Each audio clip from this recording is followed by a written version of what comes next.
Ka Super Division ke West Jaintia District Sport Association ke watip lek kam ukiang nang ba Memorial Trophy depoi ke cewakut ni da ke yakun final ha perdi kalat Thalabo SC wa ke Wasa United FC ki waman lek ki juk giliang wa champ final nin usnem. Ka kelas step dalai ko klem em wayo uthap kol tang wah ka kelamin sendet kan Wasa da thap ko arkol ko wi hedin ko wi Dewas dang chua u civility khong malai haka minute wasan popra weda pen bot da open shai la thong haka minute wan rupau kayele ke de im biang ko hadin waye kala thalabo open unchikol haka minute wa pra pon ru lengba usan kilang stang hewa kala thalabo das dang go ban ya kan Wasa weda yo ko katukat ni kilat wo su sachikol tang wa mi ki open ki ya kajar weda kut kayele ke da ar lai vikol kam tekan Wasa daman biang ko kam ka champion ka Super Division How News Nem iwaman le isin wanru we the rem final ko dang chisin don hi ite house nem arjal khat khande ha ka menthong kam ka champion How News Nem kan Wasa de yo ko le ya ka song poisa wasan pha 1000 tangka katwa kalat thalabo kam ko rem de yo ko le pha 1000 tangka Yenam man of the match de yo da shingain suklain uwana kan Wasa Yenam best goalkeeper de yo open shingain lang tengkra na kan Wasa Yenam top scorer de yo ubante lang shila ubara tap nyakol yagat thlabo karwa Yenam player of the tournament de yo da risan lang idkhar uwele ki kan Wasa Yagani ka final da wan wo saki da wailat miki shila MLA ka juai ka mukongsan de wa lang nominated MDC waktu me wat lamin DSO ke distrik Ukrobok Pasa kidkhot ke WJDSA de lang wa kiwi ki wa chakhot singau bha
Yang hampir tu.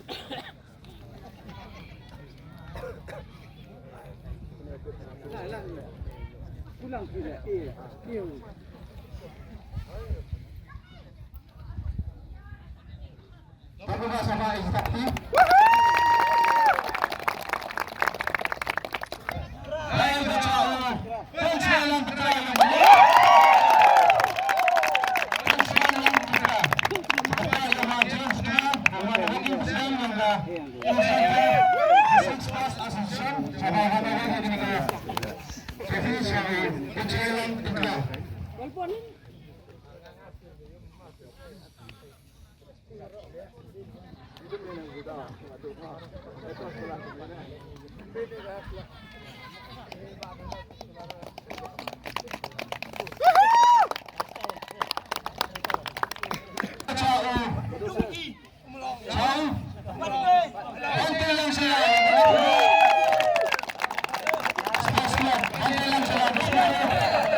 Yes.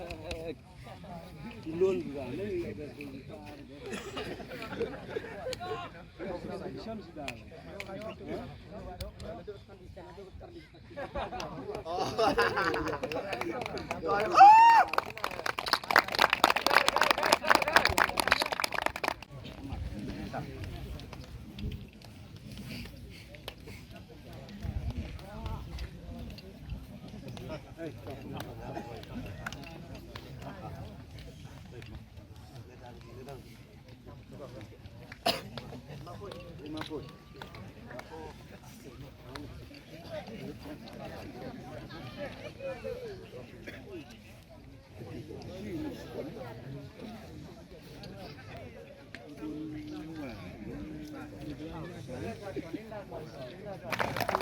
Ni dia mijak.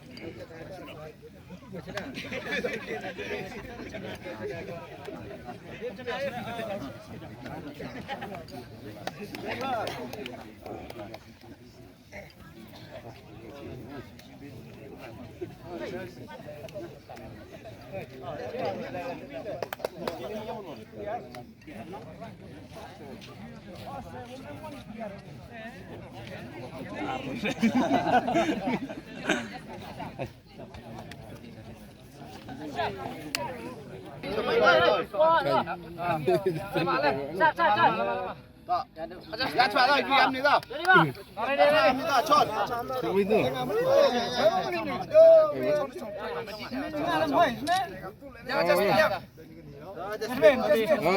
Ready dah. 1, 2, 3. 1, 2. Online sana. 1, 2, 3. One more. Sana ada bang.